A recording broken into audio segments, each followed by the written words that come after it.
Quali tonali teteuktin. Kenamikatsintli. Niwe akalkat. That is Nahuatl, the language the Aztecs should speak but don't, and one of many aspects they shared with their neighboring nemesis, the Tlaxcaltecs. If nothing else, you're probably familiar with the Tlaxcaltecs as native opponents maligned by the Aztec protagonists in the Montezuma campaign, where they're just called Tlaxcala. Montezuma of the Aztec demands that as a member of the Triple Alliance, you attack the wicked Tlaxcala. Going forward, I'll be using the term TLAXCALTECS, since it's consistent with the most common Nahuatl convention of naming peoples around central Mexico, such as the Huastecs, Toltecs, Mixtecs, Zapotecs, and even preserved in the modern Spanish word for Guatemalans, Guatemaltecos, which we'll come back to later. You may have also encountered a whimsical interpretation of the Tlaxcaltecs from Spirit of the Law's experiments with Krakenmeister's Civ Builder. These are going to be the Tlaxcalans, which were basically enemies of the Aztecs. Today we're going to go into a bit more depth about the historical Tlaxcaltecs, including a playable mod civilization I've made, the old-fashioned way, to represent them for AoE 2. And as we'll see, it's quite different from the three existing American civilizations. I admittedly over-designed the civ a little, as I couldn't resist the temptation to make use of new mechanics that will be present in the upcoming Battle for Greece, but are already possible to take advantage of through modding. So stick around to find out what those are. The name Tlaxcalan means place of maize tortillas, and is reflected in the glyph for their nation. Like the Aztecs, they included multiple ethnic groups such as Otomis, but the most influential were the Nahuas, and these Tlaxcaltec Nahuas shared many commonalities with the Mexica and other Nahua groups, including a legendary place of origin called Chicomostoc, or Place of the Seven Caves. The nation of Tlaxcalan was ruled by the four city-states of Tepeticpac, Quiahuistlan, Ocotelolco, and Tizatlan. In contrast to the Triple Alliance led by a so-called emperor or Huey Tlatoani, Tlaxcalan is sometimes described as a republic, and Cortez likened their government to the Italian republics of Venice, Genoa, and Pisa, with a body of lords called Teteuktin, appointed based on merit. Now let's get into the civ design, the first point of note being nothing, or rather the conspicuous lack of any direct economic bonus. Tlaxcalan was definitely not an economic powerhouse, and while they had ample access to food, clothes, weapons, and basic materials, they were entirely surrounded by the Aztec Empire, who controlled the flow of gold, cotton, cacao, and other precious goods, apart from some items the Tlaxcaltecs obtained on the black market or as spoils of war. Even so, the Tlaxcaltecs made good use of what was available to them, and made much of their armor from maguey fiber instead of cotton, and one of their major themes as a civilization is doing more with less. The first actual bonus of the Tlaxcaltecs is the replacement or combination of both the barracks and archery range with a composite building called the House of Darts, or Tlacochcalco in Nahuatl. Tlacochcalco are best known as large armories in the Aztec capital which stored all kinds of weapons and armor. There was one for each of the four quarters of the city, and the sacred precinct seems to have had its own as well. The House of Darts is best documented among the Aztecs, but almost certainly had counterparts among the Tlaxcaltecs. Indeed, they were an evolution of a type of arsenal likely used by the Toltecs and Itzamaya, and possibly from as far back as classic Teotihuacan. The word Tlacochtli refers to a fletched dart that was thrown with an atlatl, although more broadly it can refer to spears, javelins, or other arrow-like weapons, which accounts for most of the weapons of units available to American civilizations in both the barracks and archery range. The House of Darts is a little more expensive than a standard barracks, but also provides some population space. In Dark Age, this is quite ordinary as you can only train militia, but in Feudal this becomes fairly powerful as the building can now train archers or skirmishers without the investment of 175 wood, or the build time that other civs pay for an archery range. In terms of existing bonuses relevant to archer play, this is somewhat similar to the Dravidians' receipt of 200 wood upon reaching a new age, without the flexibility of spending it on other things, but also without the need for the construction time of an archery range. The building can get pretty loaded with all the technologies and upgrades available, and especially with an Italian ally, but it's not so bad once you knock out the researches. This will probably be used mostly for archers in early and mid-game, but the flexibility and surprise option of being able to train other units is an additional advantage. The next bonus is that supplies and gambesons affect counter and unique units. counter units meaning spearmen and skirmisher lines.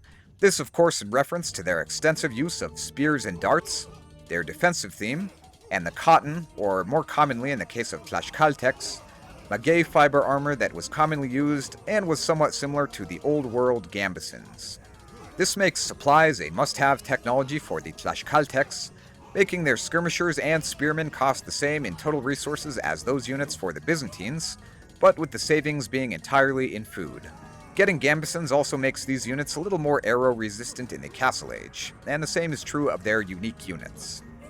The third and final civilization bonus is that destroyed buildings spawn units starting in Castle Age, and with buildings costing 150 or more resources, meaning blacksmiths, markets, universities, town centers, and military buildings, but not houses or drop sites.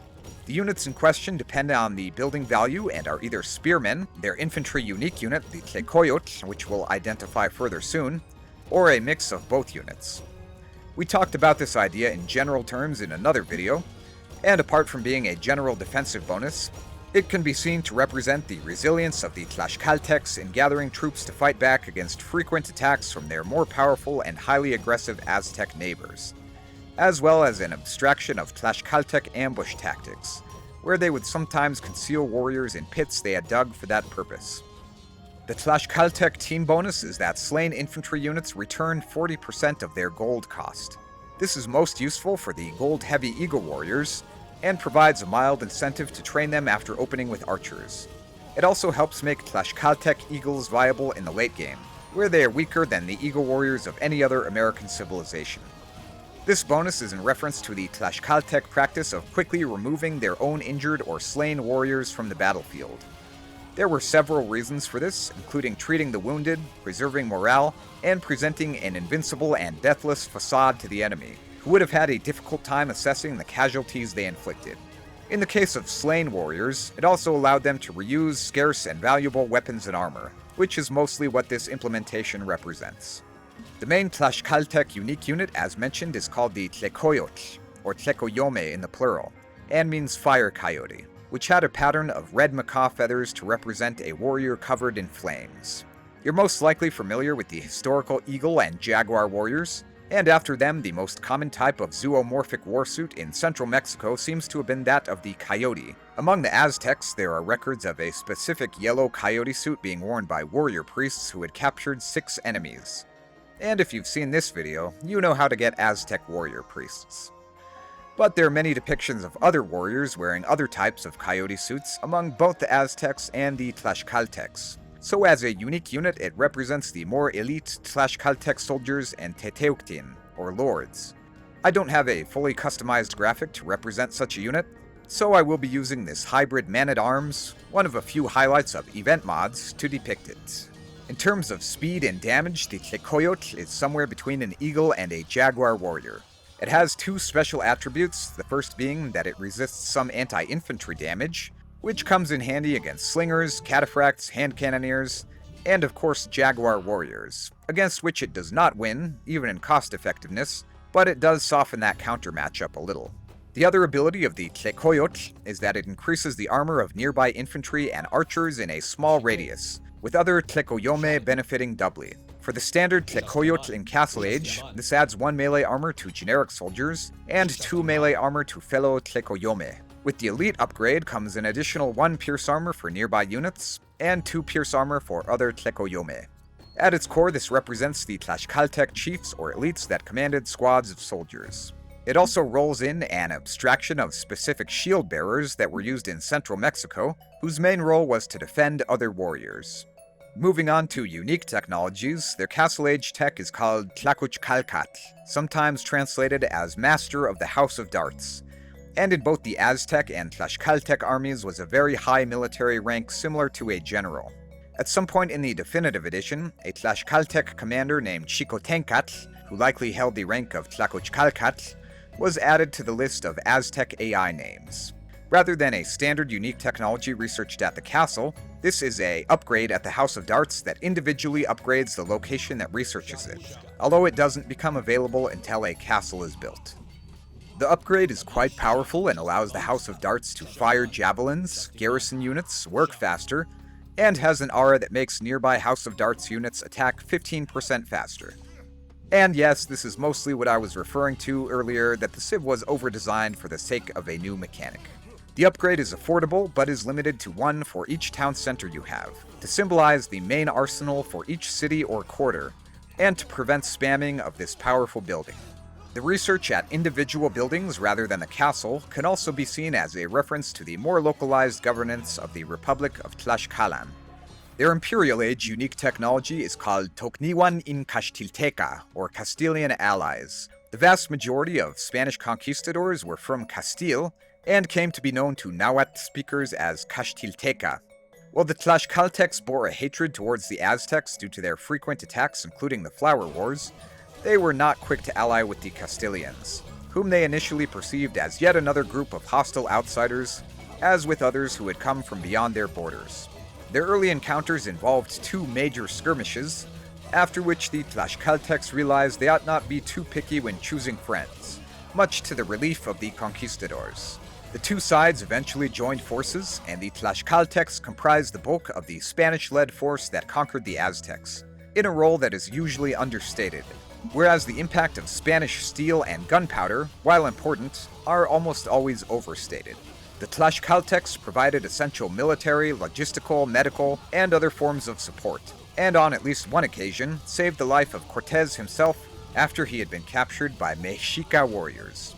Although the Tlaxcaltecs nominally became subjects of Spain and converted to Catholicism, more or less, they otherwise kept their historical borders, most of their autonomy, were exempted from tribute, and were granted a variety of benefits, including the status of hidalgos, and the right to own firearms and ride horses, which is about as on the nose as one could ask for in terms of historical justification for an American civilization to get gunpowder and cavalry units. As such, the technology Tocniwan in Castilteca unlocks most gunpowder units as chemistry does for many other civilizations, although notably hand cannoneers become available at the castle rather than the House of Darts. This technology also unlocks the stable, which comes with a faster build and work rate, and the first two cavalry armor technologies already researched to partially offset this very late access. Since this is an unlocked technology rather than one that benefits your existing units, it's affordable and quick to research.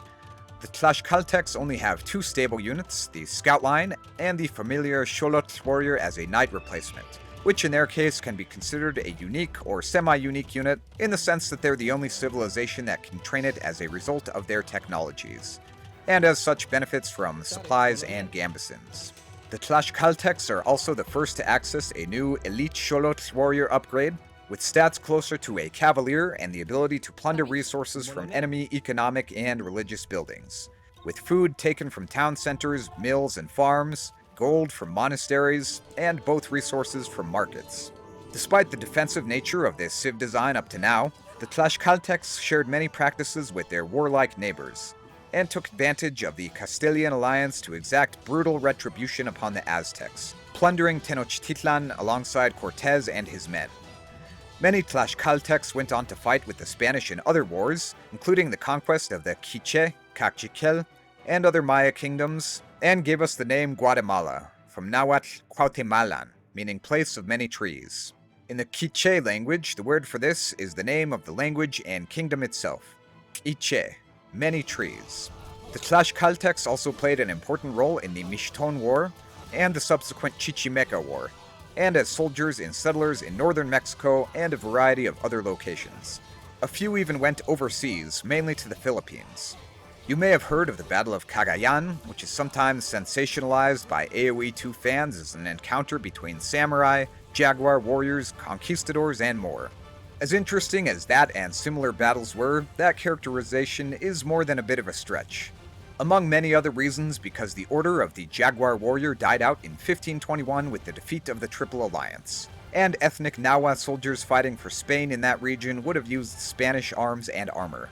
Nevertheless, there was some involvement of native Mexicans, and specifically Tlaxcaltecs serving the Spanish crown in the Philippines, and a certain number of Nahuatl words have been adopted into Tagalog from these and subsequent interactions, including the galleon trade. Now, let's take a quick look at the tech tree, where we find quite a few missing techs such as thumb ring, squires, arson, ring archer armor, and others, to balance out their powerful unique attributes, including eventual access to cavalry and gunpowder. Notably, they're the first civilization to miss every Imperial Age economic technology, including banking. This is mostly for a bit of design flavor and a recognition that they're not well suited to host the sling strategy given their lack of any economic bonus. But it's also a reference to how they didn't pay tribute either to the Aztecs or to the Spanish. So that is my civilization design for the Tlaxcaltecs, and you can play as them with my mod. Just search for Tlaxcaltecs by Admiral. They are surely not perfectly balanced, and as mentioned, I went a little overboard on design to showcase some of the new mechanics, but the intention is for them to be weak in the very early game with no economic or Dark Age bonuses, but the House of Darts instantly gives them the Archer option on hitting Feudal Age, and their other bonuses give them more chances to defend themselves and recover from losses. After their Imperial Age unique technology, they are the most flexible American civilization, with the weakest but most sustainable Eagle Warriors, cheap and effective halberdiers and skirmishers, solid swordsmen and unique units, and cavalry and gunpowder units. So that's all for today. Feel free to leave your thoughts, comments, critiques, requests for a Mapuche civ, requests to be exempt from taxation, or requests for recitations of flowers and songs of sorrows. This has been me talking about the Tlaxcalteca, Tlecoyome, Tlacochcalco, Tocniwan in Caxtiltecatl, Tlazocamati, Iwan Titotazque. Till next time.